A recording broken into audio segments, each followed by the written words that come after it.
everyone, Miss GoElectric here. If you're looking for a cruiser e-bike that you can ride anywhere in any season at an affordable price point, I might just have the answer for you here today. In front of me is the Velotric Nomad, and this bike is a fat tire cruiser style bike that I want to explore a little bit more. So let's cover the features and specifications and then take it out for a ride.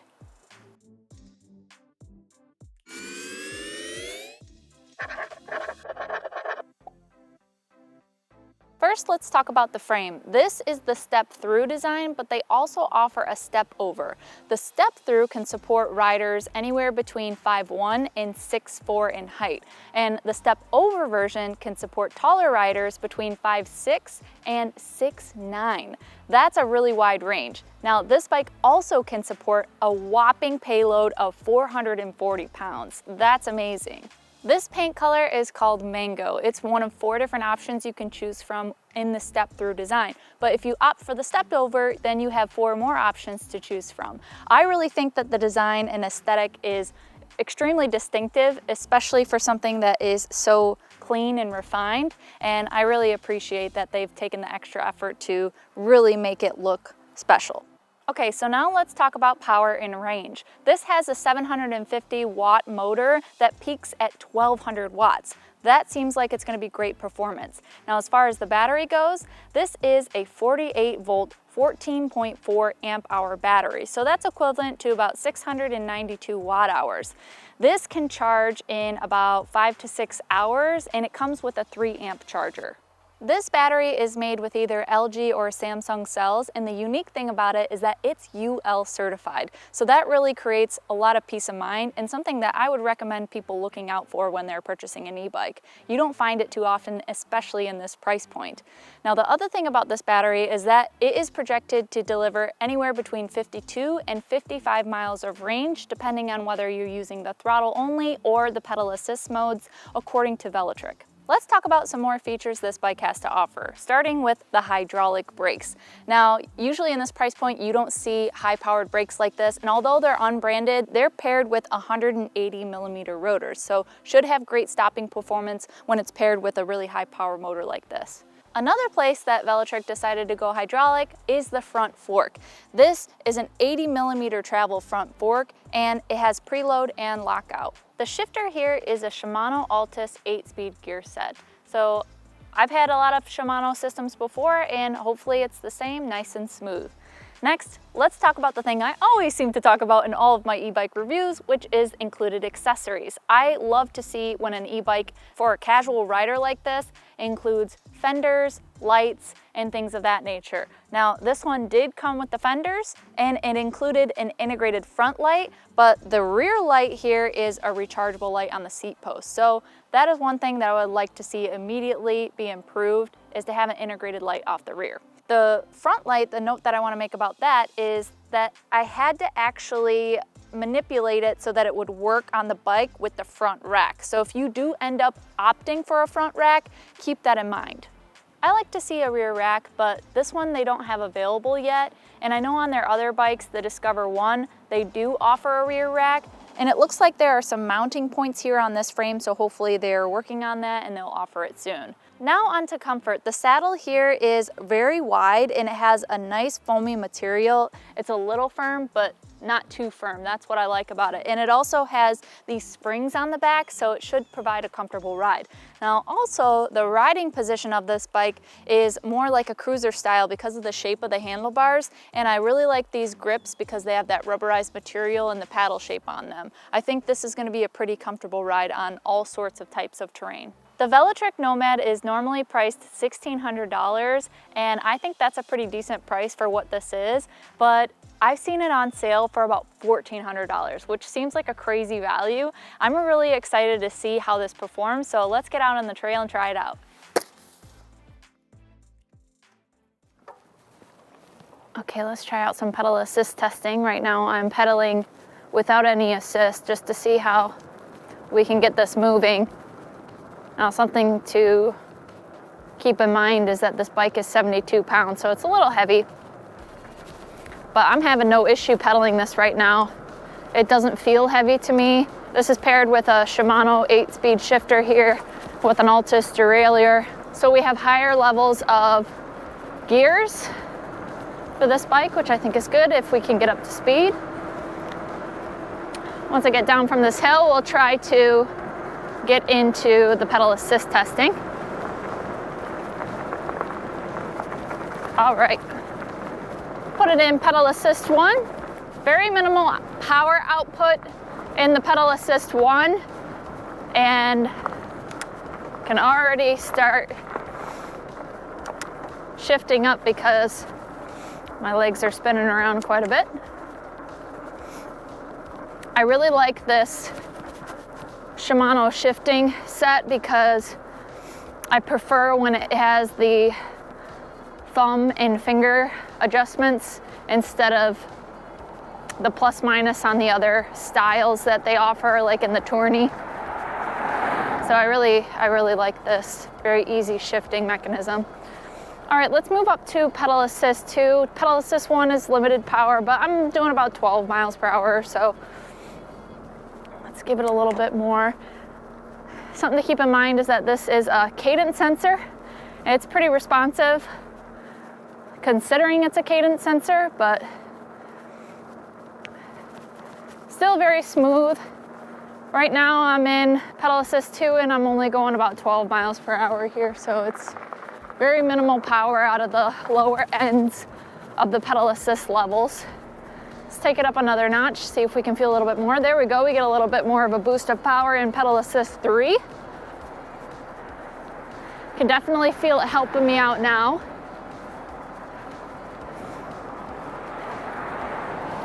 I haven't quite reached the maximum of the speed potential, and you can see that in the gauge in the computer, but this is comfortable and pretty well performing as far as pedal assist goes. Let's kick it up to pedal assist 4. Another boost of power that you start to feel in this 4th level of pedal assist. And I can get it up to about 17 miles per hour here. I still feel like I'm putting some work on my legs. We're on a flat surface here.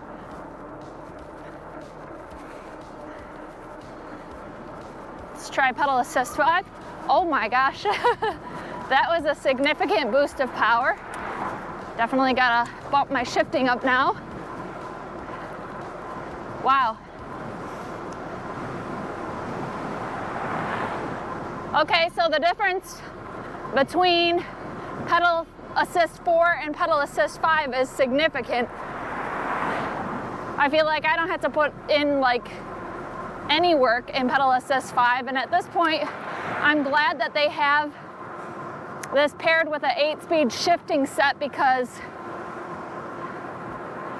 it is much more comfortable for my legs while I'm pedaling.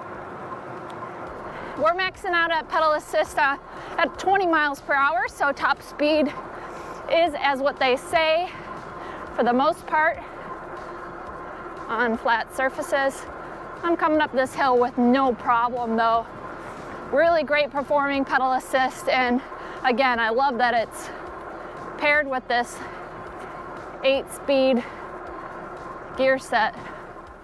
What I'm gonna do is a throttle test, and what I want to do here is leave it in pedal assist 5 because the throttle is tied to the pedal assist, and essentially what that means is that if I'm in a lower pedal assist, the throttle is only going to go a certain miles per hour. So the level 1 of pedal assist, it's kind of capped at about like 10 miles per hour, whereas level 5 pedal assist opens it all the way, so I have full access to all the power. And again, this is a 750 watt motor, but it has 1200 watts of peak power, and I'm pretty sure they are classifying this as a class 2 e-bike, so I think the throttle is going to be limited to 20 miles per hour. But let's give it a go. I'm going to do it in pedal assist 5, and the throttle is actually on the left side. This is a thumb throttle, which is my preference, and I like to see this rubberized material on here with some texture so that my hand doesn't slip off if I'm going on rough terrain. But anyway, let's start the throttle test. I'm not going to pedal, and I'm going to hold down that throttle. 3, 2, 1. Quick acceleration off the line with the throttle in pedal assist 5. It's a very smooth transition though. And pretty quickly I hit 20 miles per hour. So looks like it's capped there. So just as expected with the performance of the throttle in that 5th pedal assist mode, it's responsive and it gets me up to 20 miles per hour pretty quickly. Really great when you get tired and you just want the bike to do the work for you on your ride home or even on your way to work or anything, and you don't want to get sweaty or anything like that. So I'm gonna stop here actually just because I want to show you guys on the 1st pedal assist mode how exactly that throttle would look. So let's take it down to the 1st pedal assist, and I'm going to do another throttle test in the lowest power pedal assist mode here. So let's try this out.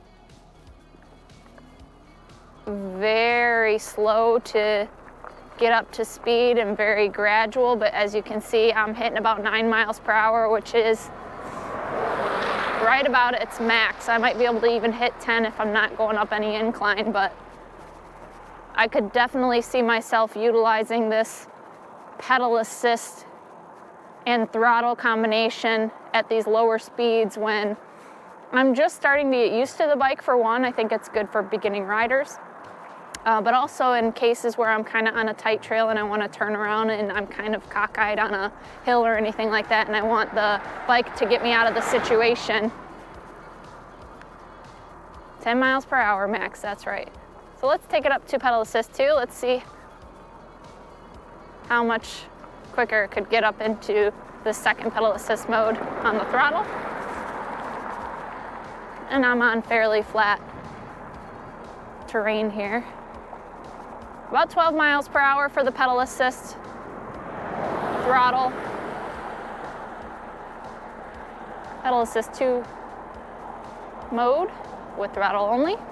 And then let's take it up to pedal assist 3. And you can hear as I shift to the different pedal assist modes, the power of the motor is definitely, you can hear it giving me more as I move up. So about 15 miles per hour in the pedal assist 3 mode.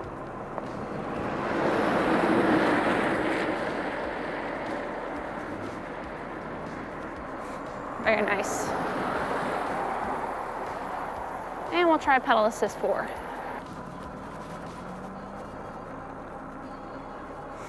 All right, and in pedal assist 4, it looks like this will get up to about 16 miles per hour, maybe even 17 miles per hour.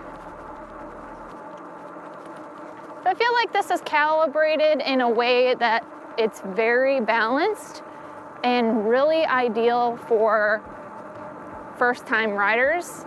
This would definitely be a great e-bike for a beginner, just because it's really mild on those lower level pedal assist modes, so it's a much safer experience.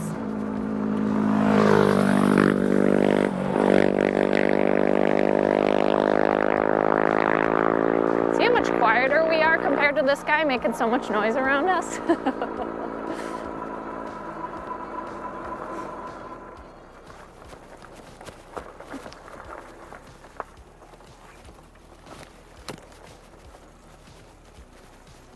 Okay, I'm gonna start off on a pretty nice trail here. Actually, this is a trail that I come to in the wintertime to snowshoe, and I have yet to take one of my bikes out here, and I think it'll be really fun to take a bike similar to this, a fat tire, out on this trail in the wintertime. But let's talk about this Velotric Nomad. Already I'm getting into some bumpy terrain, lots of rocks, deep roots, and the suspension is handling it well. The saddle is very comfortable, it's wide, it's very foamy, soft. I'm cruising in pedal assist 1 because I don't want too much power at this moment on this part of the trail. handling these bumps pretty well. I could probably stand to take a little bit more air out of my tires, but I'm pretty happy with the performance. And I can tell you right now with this rough terrain, I really appreciate this style of grip. This is probably my favorite grip design because it's made out of a rubberized material, and that really helps keep my hands in place when I'm riding on rough terrain, especially when my hands are sweaty. And this one in particular has these deep grooves in it, especially on the back side, to keep my hands in place. But so far I really like the performance on pedal assist 1 because it's not jerky, it's not too much power on a trail like this. So performance so far is great. These CST BFTs are perfect for a trail like this. You could pretty much take this bike on nearly any kind of terrain, sand, really big rocks and boulders, and it's gonna be stable and be able to tackle it. A little bit of a hill here, and that pedal assist kicks in right in time for me when I'm just hitting that incline. This is a 750 watt motor, so it does have more power than its sibling, the Discover 1.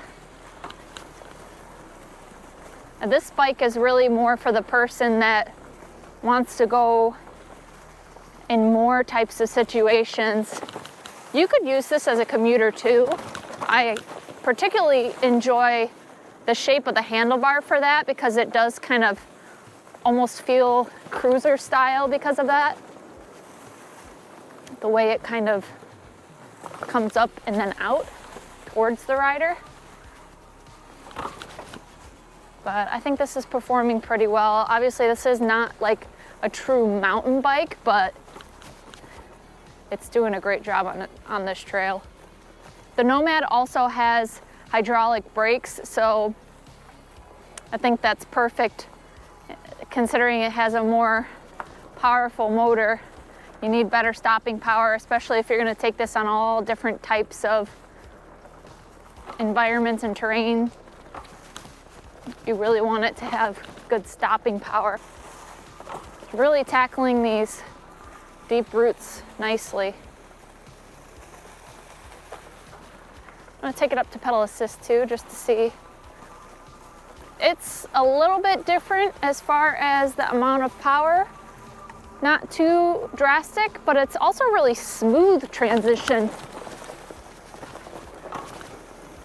which is really nice. I'm really impressed with the performance of these Velotrics, both the Discover and the Nomad here.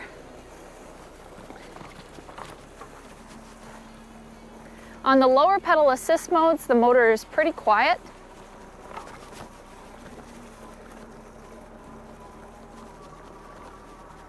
Can tackle hills on pedal assist 1 and 2 very easily. Pretty steep grade here that it can handle without an issue.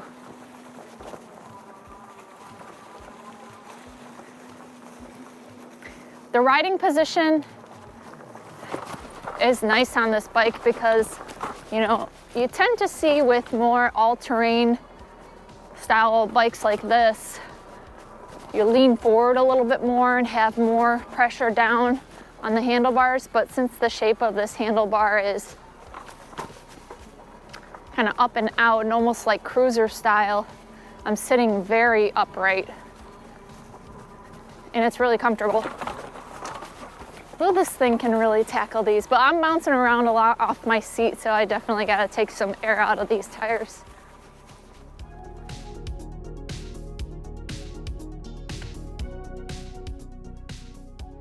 All right, now that I've had some time to ride the Velotric Nomad, let me share my final thoughts. Let's start off with the things that I like. First and foremost is the design. I think that this is a really clean and refined aesthetic, and I appreciate that Velotric offers a wide variety of colors because a lot of brands don't offer a lot of bold and bright, colorful bikes. Next is the fact that the components on this bike do not feel cheap. And I've tested a lot of e-bikes in the category of about $2,000 that compete with this, and they have a lot of the same quality parts, but also this bike's originally priced at about $1,600, and I've seen it on sale for about $1,400, which is just wild because that makes this an incredible value. The other thing that I like is the performance and power delivery of this bike. It has plenty of it, and it could tackle every trail that I was riding on, even those really steep inclines. The other thing is that the throttle and the pedal assist systems are tied together in a way that if I'm on a lower pedal assist level, say for example pedal assist 1, then the throttle has lower acceleration. So you can't really get out of hand and just put the throttle down and jump over the handlebars or have a really abrupt acceleration. And I think that that's perfect for first-time riders. Now let's talk about some improvements that I'd like to see. And to be honest, the list is rather short because I think this is a pretty great bike. But one of the big ones is when you order this front rack, the light that comes with it isn't compatible with this bike because the light hangs down and hits the fender when the suspension is engaged. Next is the other light in the back here is on the seat post. It is battery powered. I really wish they would have made it an integrated light so that it could be all on the power of the bike. I don't have to remember to recharge it. Now, the other bike, the Discover that they offer, has their integrated light in the fender. And I think that would be a good implementation here too. So I'd like to see them incorporate it in that fashion. Well, I wish I could see other opportunities for improvement for this bike, but considering that price point, it's just a really great value, and paired with its performance, I think it's excellent for first-time e-bike riders or even just the average e-bike rider. Overall, an amazing package. Although I haven't done a full range test yet, that is definitely on the books to do because I have an extra battery with this bike and I really want to show you guys if it can meet those range figures. That would just make this bike even more incredible. Well, thank you guys so much for watching my latest review of the Velotric Nomad. If you want to learn more about this bike or if you're interested in purchasing it, please use the link in the description below. Velotric might help support the Miss GoElectric channel if they find that we're helping their customers find the right bike for them. Well, until next time, drive, fly, ride. Go electric.